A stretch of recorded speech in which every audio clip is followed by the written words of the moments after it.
give it another 30 seconds or so to let folks pile into our virtual meeting space here.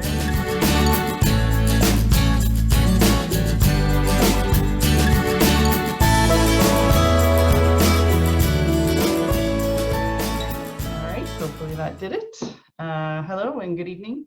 Thank you for joining us to continue this conversation around what's happening in the province around the high-path avian influenza situation. I'm Ashley Honsberger. I'm the Executive Director for Poultry Industry Council. So for those of you who've joined us before, you know that we're into the education, extension, research impacts, and event space for commercial poultry in Ontario.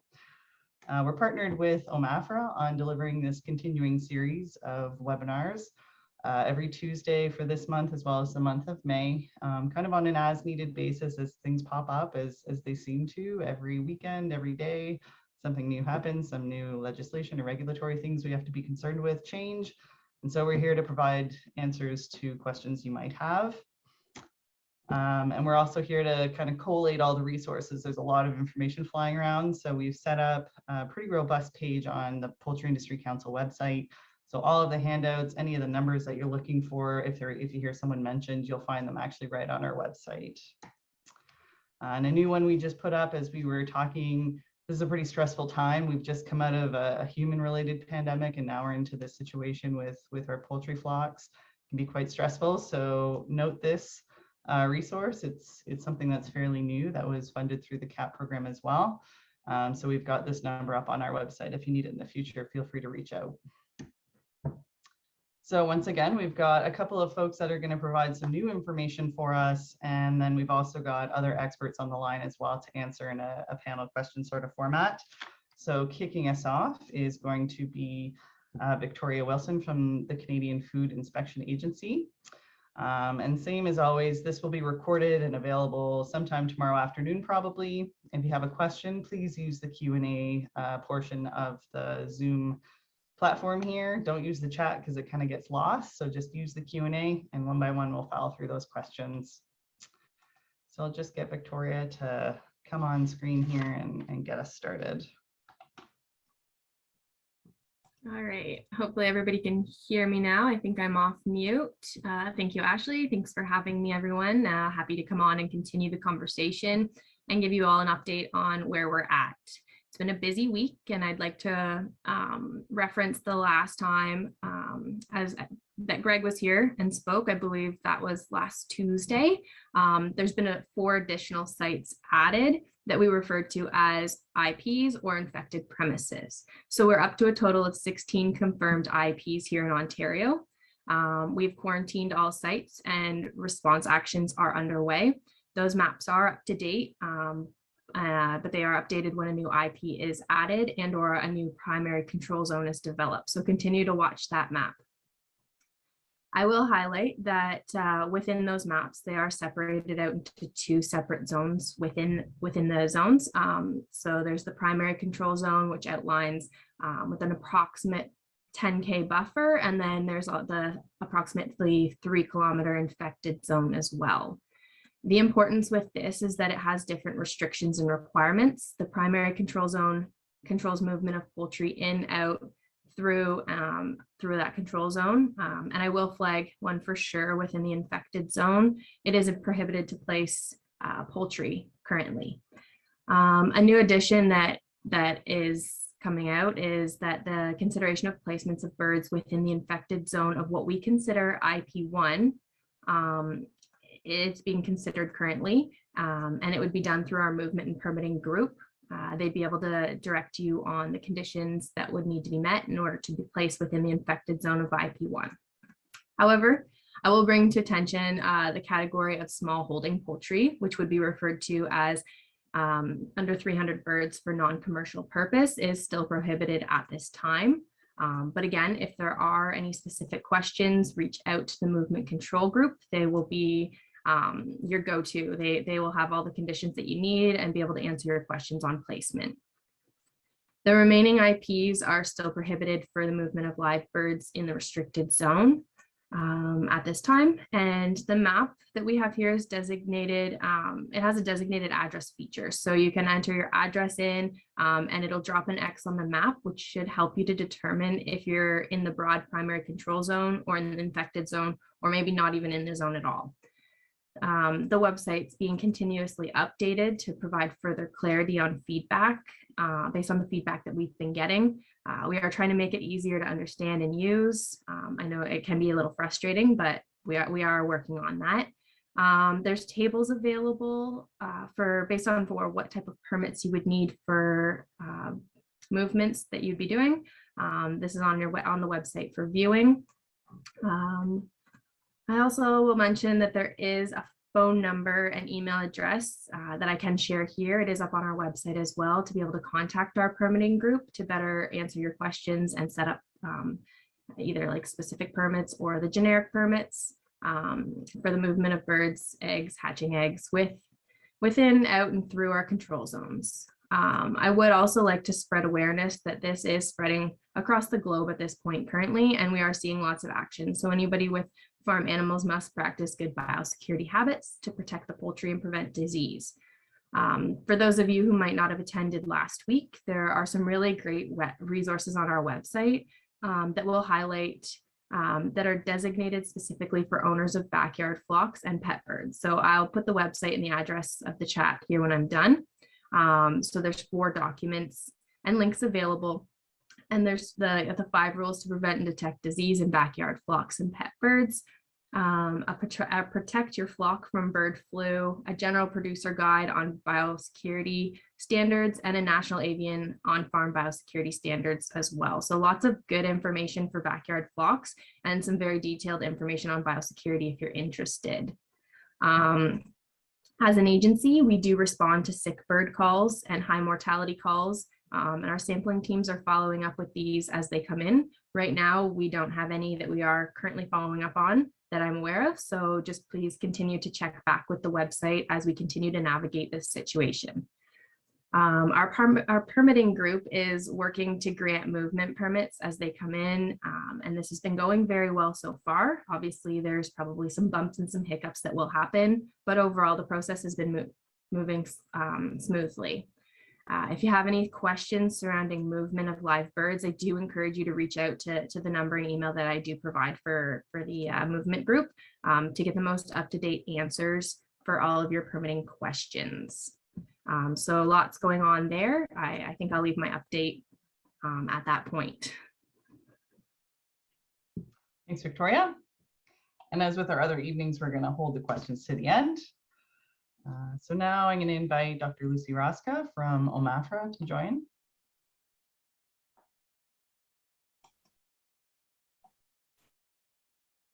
Good evening, everyone. I don't have a presentation today, but I want to give you some numbers and updates about what's happening in the United States, Canada, and Ontario.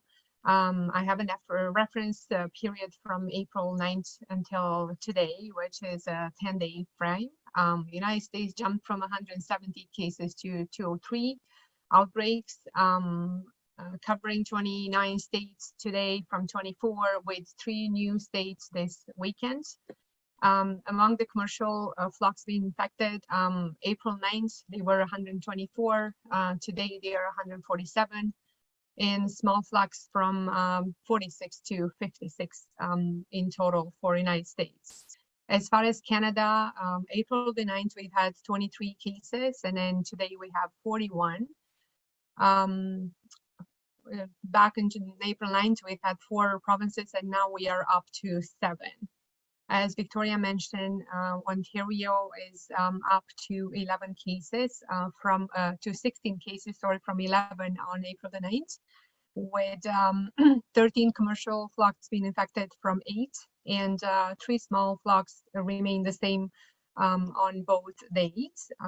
April 14 was the last case that we've had in Ontario.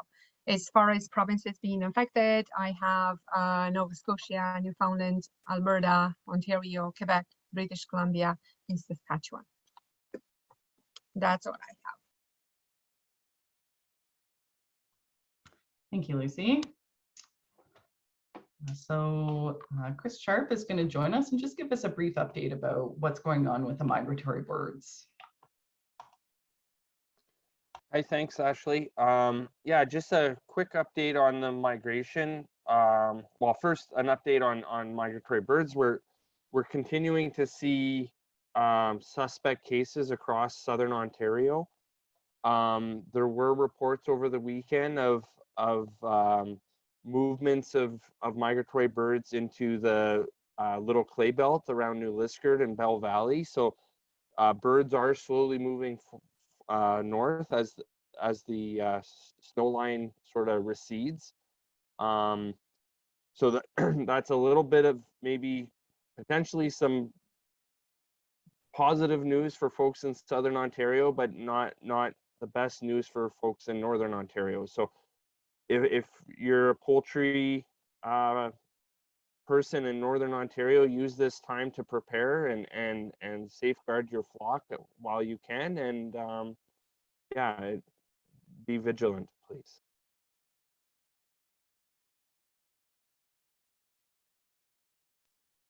Thanks, Chris. So we're going to invite Al down to give us some insights.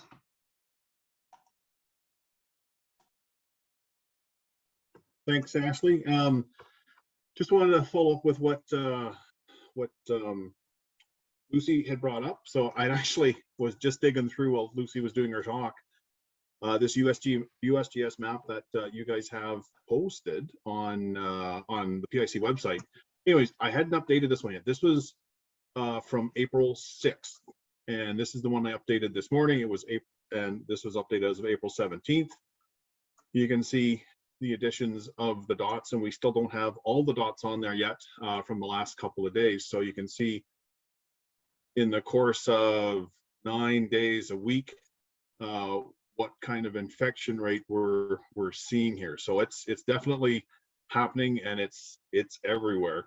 Just to reiterate both what Luci and what has been said. But anyways, one of the things I did want to talk about today and bring up was the function of some issues that have been coming up, and some of the issues we've been dealing with the IP sites. And some of this has to do, honestly, with what's going on the sites. And on site, we are seeing, like, I've been dealing with a lot of the folks involved in these IP sites, and the best way I can describe them is a trauma, right? So I'm bringing this up tonight because I want you guys to understand that going through this, whether you're a commercial flock or a small flock holder, whether it's exhibition or whatever, it's not just that CFIA comes in and orders birds destroyed, everything's good after that, you get paid out. That is not necessarily what happens, because the amount of trauma that I've been dealing with some of these folks where it's family businesses, or one of the IPs, his whole life was built from this breeding operation that was selling into the small flock industry, has been lost, right? And it's not over. Not only is there are no more birds on his property, but the C&D that's going to happen will be quite extensive, and it's going to be quite a lot for them to deal with. So it was really important that Ashley showed you that mental health and wellness slide. It's on the PIC website. If you're feeling stressed about that, it's there to be used. I am recommending that to the folks that are dealing with the infected premises, whether it's a commercial operation or not, because I have had to help folks through some of these issues, and it's not pleasant. So just be aware of that, because it is important that we do that. And a couple of the other things I wanted to bring up too, we're still seeing questions about the order that Luci talked about last week. So the best way I can describe it is it's a poultry lockdown, and it's still a thing. And the fact that I've heard that there are auctions that are still happening this past weekend, that should not be happening. So I hate to call it whatever you want to call it, but we need to know. This order is based on a complaints basis. So if you guys are aware of something that shouldn't be happening, that is a risk to the industry, let us know at our Agricultural Information Contact Center. So that number is 1-877-24-1300, because this order is actually enforceable by the Solicitor General.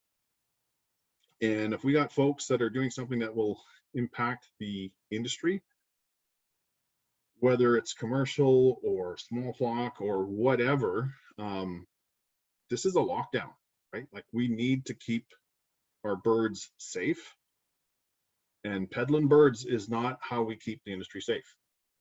So with that, I think that's everything I had at this point. I don't know if there's any questions that we wanted to take, or actually I'll flip it back to you. Yeah, we had a couple questions come in earlier in the day. There's one in the chat. Maybe we'll just knock that out first. You're welcome to stay on. There was a notice today about not sharing eggs or chicken products. Is this new?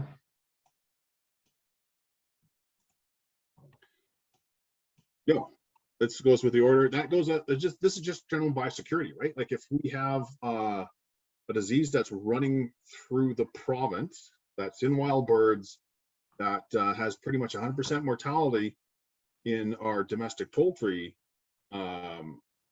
you know, you're gathering, and you know, we've had this discussion about, can we sell eggs at the end of the driveway? Well, it's all a risk. So are you comfortable putting your birds, your flock, at risk by having people come in? You know, and once again, like, I feel like I got to bring up again, last week there was a question about, what is a biosecure flock? There is no biosecure flock, right? Like, it's everywhere. You know, and how would you feel if you lost your flock because of something goofy? And that something goofy can be anything, right? I don't know. It's like I said, we need to look at this as a poultry lockdown. And I hate to say that, I hate to use that term, but that seems to be the most appropriate. Yeah, I mean, I think it's our most recent and very significant experience with that sort of disease management space. So I'll also just point out there's two folks who are dialing in. If that's one of you and you have a question, if you dial *9, we'll just notice that your hand is up and we can invite you to unmute. So there's a follow-up question. What are the possible repercussions of being in violation of the control order, the movement control order? You want to take that one, Lucy, or shall I make an attempt? You can. Yeah, you go ahead. Well, as I said, this order is enforceable by the Solicitor General, right? So we will have inspectors come out. There will be potentially fines. I don't know what those are. We can look those up for being in violation of order, but I'm not sure exactly how far we prosecute, but like, it's a minister's order. So it's going to be something that needs to be enforceable, and it will be enforceable, and it will have repercussions to that. You know, the fines, and the fine can range, like, I don't know what the fines are. We can find that out for next week.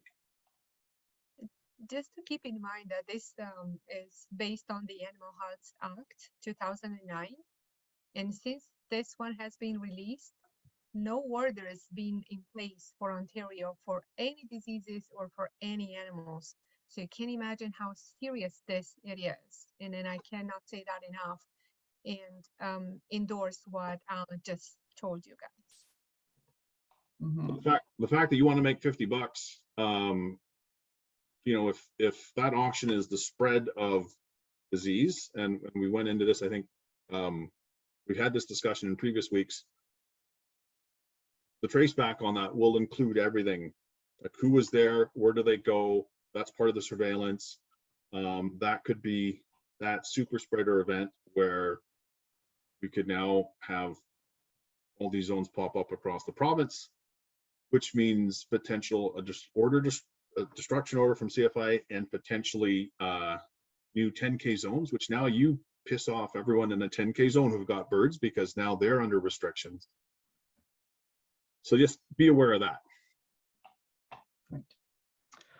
Okay, so I'll just address a couple of the questions that came in earlier today. So this one's kind of, someone has a mixed flock, so guinea, chicken, and duck. So there's a couple of coops, so it sounds like there's a few spaces. There's an enclosed run between the two. They're letting us know that they're not going to free range the birds, which is great. They're going to be kept kind of in these coops and indoors. But they're wondering in terms of the biosecurity with the footwear that we had talked about previously, do you need separate footwear for each space, or how can they kind of manage between the different bird types a good biosecurity practice? Because you can't have enough boots. That's what I'm going to tell you. Like, you know, whether it's a foot bath or a boot or a foot bath and boots, you can't. So like you can't walk from one coop to the next if you're walking outside that area without changing boots. So this may mean you need to buy multiple pairs of boots. You might need to look at other things too, like, you know, are wild birds accessing your feed? Like it's not, boots are not going to save you. That's what I guess I'm trying to say. It's not just boots. Okay. So you're going to have to look at each area as sort of like a pod unto itself that has to have its own little enclosed system. And so the second part of this question, we've been diligent about checking birds daily for any symptoms. They don't have many visitors. They've canceled all outside traffic from delivery drivers and contractors. If the flock does catch HPAI, is the entire flock required to be depopulated, including the waterfowl, or does depopulation only apply to chickens and guineas? That's a Tori question. Come on back, Tori. All right, that is a great question. So if are we able to reread that question just a little bit more so I can have it in depth a little bit? Yeah, so basically this flock consists of guinea, chicken, and ducks. So they've got separate coops kind of on the property. They're saying they've been very diligent about checking the birds, you know, sort of locking down, not having a lot of visitors. So it sounds like they're trying their best on some of the biosecurity stuff. But if avian influenza does hit the entire flock, is it required to be depopulated, including waterfowl, or does depopulation only apply to chickens and guineas? Depopulation would apply to the entire premise that is affected. If it comes back as being AI positive, the order of destruction would come out, regardless if the other birds are showing symptoms. If they are on the premise, they would end up being depopulated. And that would include all poultry, right? So it's not just your chickens, your guinea fowl, but any waterfowl you have, geese, ratites, right? Like poultry is poultry, right? Poultry is poultry. And we had that discussion the last couple of weeks about pet birds too. So if you've got a really expensive parrot in your collection, that may fall under the order based on how you evaluate the biosecurity and everything else. Okay. So here's kind of a question about some backyard laying hens. So they have 4 2-year-old laying hens in a backyard coop. This is like a math question. 2 have died in the last 2 weeks, but nothing observable other than lethargy, no sneezing, coughing, or anything else. What do I need to do? I wanted to take the second one to the vet, but of course they wouldn't see her because of AI. And then she died the next day, and the 2 remaining chickens seem fine. They're not free range, and the run has a cover, so no wild bird crossover. So if someone notices some kind of symptoms, what can they do if the vet won't see them? Well, I guess it flips back down to what are we dealing with, right? So like we're seeing a lot of hard mortality very quickly. So yes, you've lost 50% of your flock, but you know, we have other things going on like bronchitis and mycoplasma and like all the regular springtime diseases we get. So it could be that, but you know, I guess I'll maybe flip this one back to Tori. If there's concern, there is that surveillance number. Yeah, I'd recommend calling the sick bird line for sure. Okay. Then they can work on maybe getting some testing done and things like that. Okay, we just pre-ordered turkeys from a longtime hatchery. Will these turkeys be allowed for pickup if the provincial order is still in place as it is today? So the order is going to be until May the 9th. If you are within that frame, you try to avoid commingling the birds. Means if you pick up some turkeys from that hatchery and then you're going to introduce them to a flock that you already have some chickens, I will try to avoid that. We were to pick up some layer pullets at a hatchery this week. We're not in a control zone. Should we hold off on getting laying hens? That's a loaded question. I hate answering questions like this. Way to go, Leslie. I hate to say to not get birds. If you have the opportunity to keep them safe, then and when I mean safe, like inside, away from wild birds, that is definitely, you know, I would encourage that. If you don't have the ability or capability to do that, then I would probably want to question your ability to manage that, because if they get AI, they're going to die anyways, right? And then we could potentially have another zone 10 kilometers around you. Okay, a question from someone in far northern Ontario. Many people in the community are starting to head out to go goose and duck hunting. What signs are we looking for in waterfowl? And would they be safe to consume if one of those waterfowl were sick? That sounds like a Chris and Heather question, the two-parter. Yeah, so I can take the first kick at the can, Heather, if you like. So as far as signs, you're likely only going to be harvesting apparently healthy birds. The birds that are showing clinical signs are unlikely to be flying into the decoys. But that being said, wild birds can be asymptomatic to the virus. So you may encounter birds that are actively have the virus but are showing no signs. So it is possible that you could harvest a bird with the virus. If you follow handling and consumption guidance that's available online, it's available at PHAC and on the PHAC website, and Heather may also have some guidance there. Brian, do you have anything to add on that?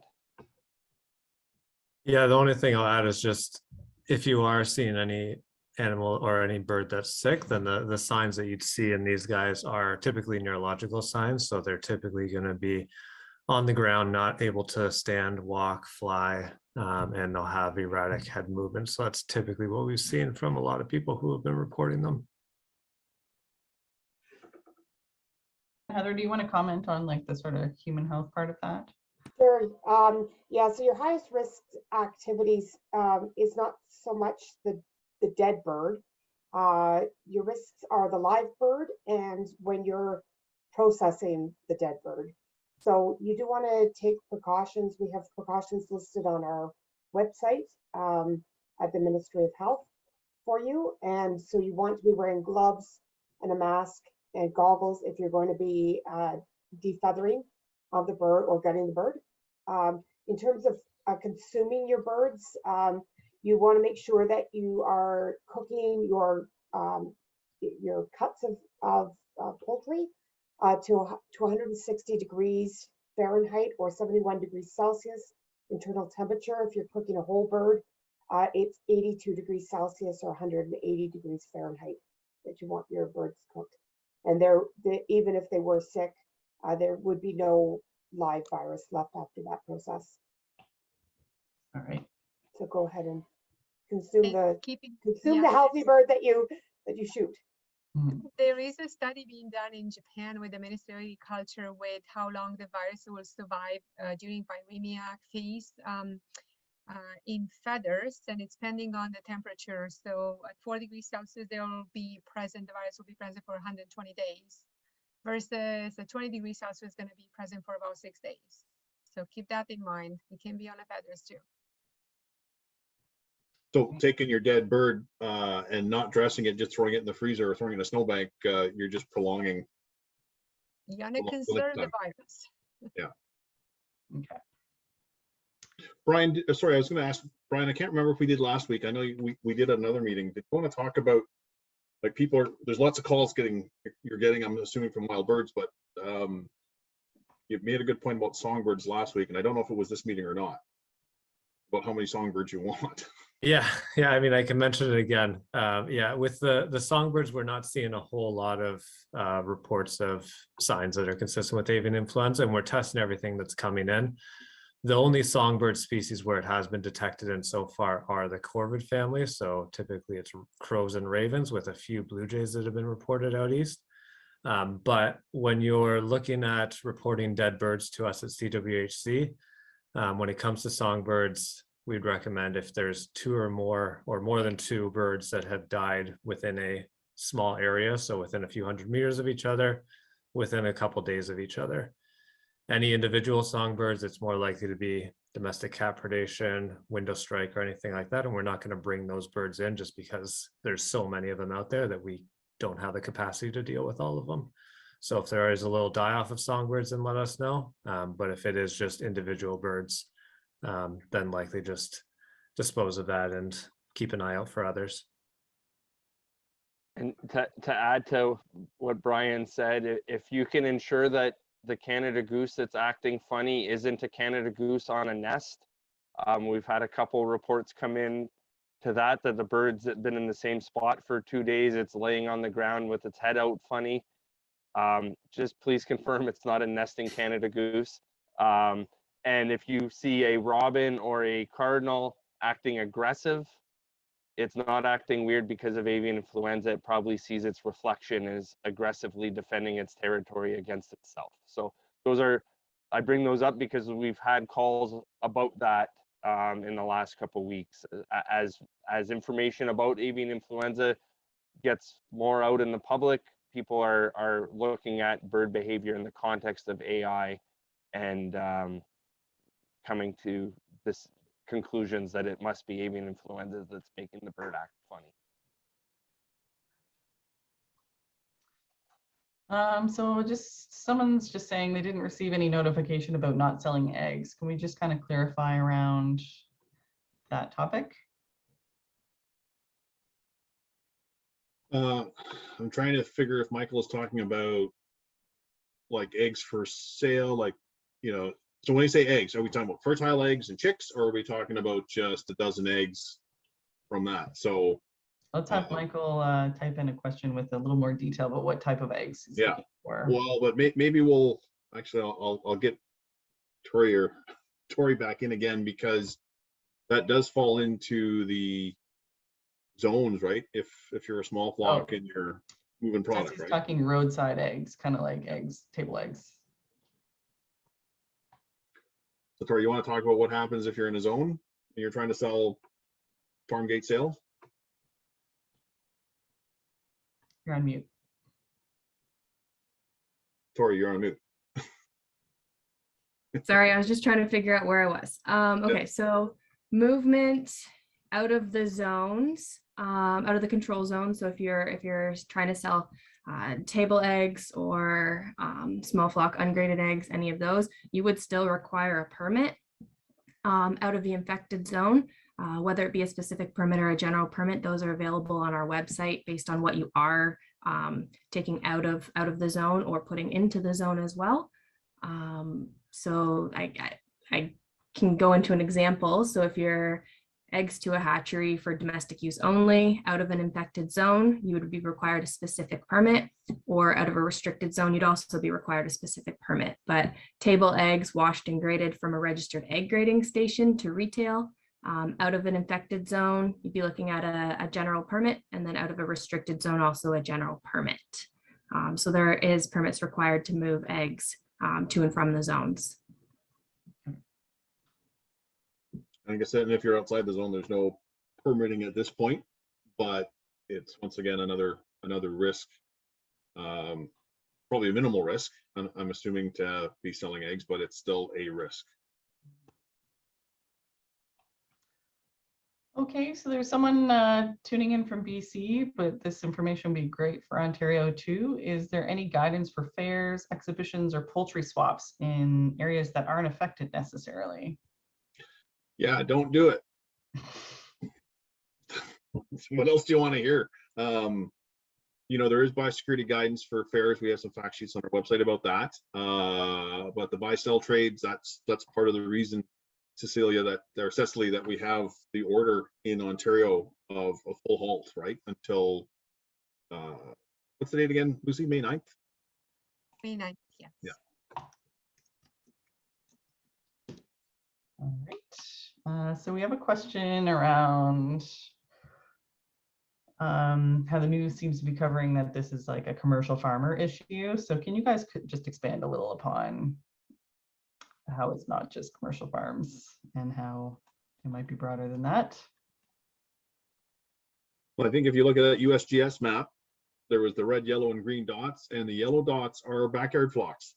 There's a pile of backyard flocks. There's a pile of yellow dots on there. Just because we don't have as many in Canada as they have in the US doesn't mean it's not here. So that's gonna be an issue. But yeah, the pet bird issue is one that's come up recently, and that's gonna be one that's gonna, like, I'm trying to imagine the first parakeet that keels over and Emily has to deal with that at AHL. That's AI positive. Like, that's gonna make the news. So yeah, we are hoping that everyone takes this seriously, but I hate to say it, pet parrots don't really fall within OMAFRA's mandate. You know, they're not really an agricultural product. We don't need a lot of them. I hope we don't need any.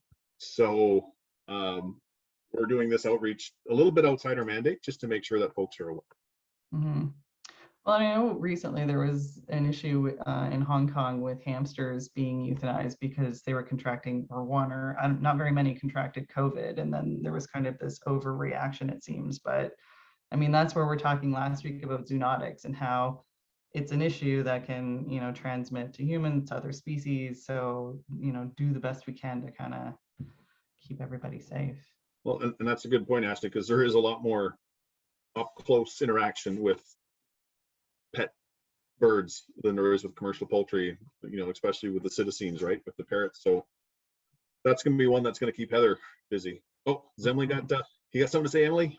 Say something good. Well, so the difference that I noticed the most since our outbreak in 2015 is that we have a lot more backyard flocks, and there's more opportunity for potential interaction between the pet birds and the backyard flocks. So I'm not entirely sure how many pet bird people would actually have their own backyard flocks or have neighbors with backyard flocks. So we just want to make sure that because can be quite a difference between different species and how they react to this disease, that we want to make sure that you're really cautious, especially when the pet birds are quite valuable, and you've made that investment. We just want to make sure that you do the best you can to make sure that you maintain the health of your pet birds.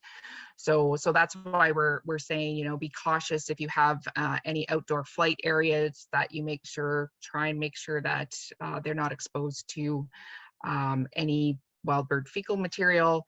And if you're going to take them outside, just make sure they're really well supervised so that you know what their exposure is to wild birds. So anytime we get any birds in at AHL, this is whether it's a pet bird or we've had pigeons in recently. Racing pigeons, they also have outdoor flights, and they also have exposures to outdoors. So even the pigeons, we are making sure that we are screening to see whether any deaths in those populations are related to influenza. So we can't just say that it's a commercial thing. It's really all birds. We want to make sure that we're doing the best we can to make sure all populations are looked after. Yeah, I think we mentioned this last week too, right, for the pet bird folks. It's not just if your bird's kept inside, like that risk, but if you've got, so I have a number of my parrot friends that have got dogs too, right? So if you're running the dog outside and it's rolling in goose poop, and then it comes inside and it's got exposure to your parrot, there's a perfect way to transmit disease, right? Whether it's indirect or direct or whatever. So this is the real deal. Mm-hmm. Thanks, Emily. So we've got someone keeping their free-range laying hen flock inside their coop and covered due to the AI threat. Any idea how long this may be required? Is this a month-long issue, just related to the migration, or is this going to be a long-term concern? I think we should take in consideration two things. One, it is to look at outside of Canada or North America, what happens in Europe. They started to have these outbreaks in spring last year. They continue to have, they haven't had a break in the summertime, maybe less outbreaks, but not a break. And now they continue to have outbreaks during the winter time and then now in the spring. So I think this virus is going to stay for a while here. We'll consider also not only the migratory birds that they are transmitting the virus, but there will be some resident birds that are going to be on site for the whole time, and those ones they can be carriers of virus as well. So hate to disappoint you, and I hope I am not right, but I think this virus is going to stay for a while, and then it's a very aggressive strain. Very aggressive strain. So we've got someone thinking ahead to the summer when the meat birds are ready for processing. So what's going to happen on the processing plant end? Are they going to be able to have their birds butchered? And as far as the transportation, how difficult is this going to be with the transport ban that's on? Again, there are two things that you need to consider. One, it is from Ontario point of view, with the order that is in place, that this doesn't apply for birds that are sent to slaughter. So this is a good thing. Secondly, if you're in a zone where CFIA imposes restrictions, then you have to call them and ask permit to remove the birds from there to the slaughter plant. So it's not impossible. It just And there's we process. may end up on May the 9th with this order, or we may continue based on what outbreaks and events we have. So we'll keep you posted about that. Yeah, so if you're looking at the CFIA map, which is our most up-to-date map that you've got, and as Tori mentioned, it's interactive. If your processing plant falls in one of those zones, when it comes time for slaughter, then you're going to have to start some conversations with your processing plant. So just keep that in mind. Perfect. So we have a question from someone concerned with parrot rescue, asking if parrots are still allowed to be rehomed, going from a house to house directly with no physical in-between rescue locations. So not that commingling that we were talking about earlier. Is that still okay? So I think when you're rehoming any birds, you're going to be taking a risk with disease transmission, whether it's avian influenza or any other diseases. So if you're considering that, if you have, I guess there's a couple of different things you could do. You could potentially talk to your veterinarian and see whether you can have that particular bird swabbed to check it for influenza in particular. But with any introduction of any pet bird into your collection, you should already have a quarantine, 30-day quarantine automatically set up for that, and you know that you should be doing this before that bird is introduced to the rest of your flock to monitor for disease or see if there's anything going on with that bird before it's introduced into the rest of your collection. And if you have no birds at home, then it won't be as much of an issue, correct? Exactly. Yeah. All right. What's the deal with vaccines? How long till the vaccine's coming? Okay, well, Literally the $1,000,000 question. so the actual commercial vaccines that some countries are using it, they do not give protection for this H5N1. We've heard that China may have developed a vaccine, but that's what the rumors are.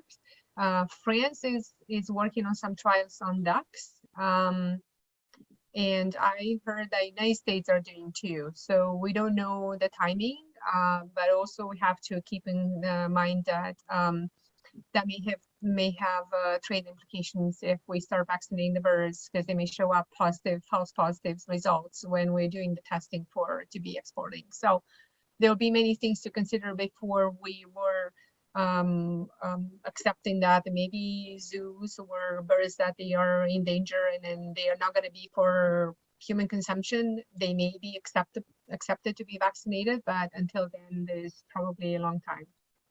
we cannot give you numbers. I guess don't count on a vaccine to come save the day, right? And as far as natural immunity, as we get that question also, there is none at this point, right? We have a naive population in North America of both wild birds and domestic.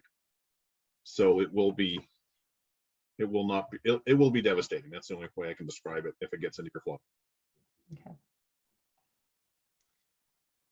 So we have a question wondering if poultry producers outside of a zone need a permit to sell frozen poultry meat to a customer inside the control zone.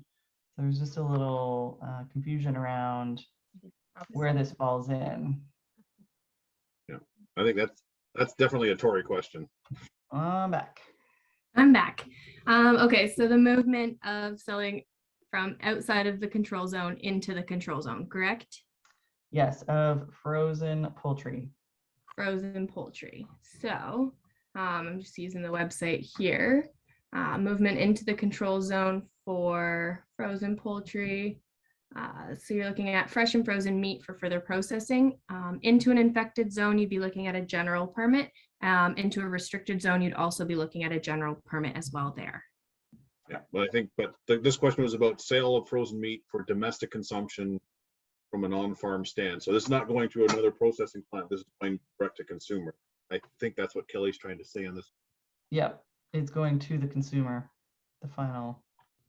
So commercially packaged goods don't have any requirements. Okay. So same about washed, ungraded table eggs. Is that the same kind of no permit needed? And this is not going to an egg grading station or a registered egg grading station to retail. This is just domestic sale. Yeah, direct to consumer. I'm not seeing anything on the website for domestic eggs to hatchery for domestic use. So I'm not seeing anything on the website. So I don't see that there is any permits required, but I would check with the permitting group as well on that, just to be sure. Pulling that string a bit further, if it's a fertile egg for hatching, that is not the same, right? Versus a table egg for consumption. That is now poultry or poultry product. That'd be like placing chicks in the zone, right? Yeah. Which is not permitted actually at this point in the 0 to 10K in the zone for smallpox. Correct. But is there a concern? So let's say I'm the producer and I'm going to go around and do a bunch of deliveries. I'm going to leave my farm. I'm going to go into the zone. I'm going to leave the zone. Like, is there any concern with that? Like, should folks be worried about the vehicle they're transporting in or anything like that? So that's the good old milk run. That's your question. Yeah. Right? Yeah. And I think that was covered quite nicely a couple of weeks ago by Mike Petrick in his story about someone in Sicily going out of the mainland, driving 100 kilometers, picking up eggs for his grading station, came back and he lost his whole flock. So yeah, that milk run can be the way you get AI onto your flock. You know, our feed companies, our input suppliers are, you know, ones that are having to come on farm, they're spraying your tires right before they come onto the site and spraying the undercarriage and minimizing any interaction with birds as much as they can because of that risk. So yeah, that milk run is definitely a risk. And if it gets tied back to you, guess how popular you will be. Right. Okay, so we don't have any other open questions. Anyone have anything else they want to ask? Now is the chance. Okay, any last comments, Dr. Rosca or Al? Don't do it. The I theme of the think day. we're better prepared than in no time. And I think if we keep holding on that and on those recommendations, we'll still be a flock. So we are not here to just provide information out of the books or on the internet. It's just to make you aware that it is a problem and we need to fix that and we need to hold it on that until it's passing. Yeah. And this is not a conspiracy theory. I've heard that many times. This is legit. This is real. This is why we're here. Yeah. So spread the word. I think that's, I guess the thing is spread the word amongst your fellow enthusiasts or other stakeholders in the smallpox side. Like this, it's not that it's coming, it's here. Yeah. So we don't want any more zones. Exactly. So all the previous recordings are available on the PIC YouTube. So if you know folks who need a bit of information, share the website, share the links. That would be appreciated because it's a hard network to reach out to. But thanks very much, everyone, for joining us. Spending another Tuesday. We'll see you again following Tuesday at 6:30. Till then, Stay safe. Happy birthday.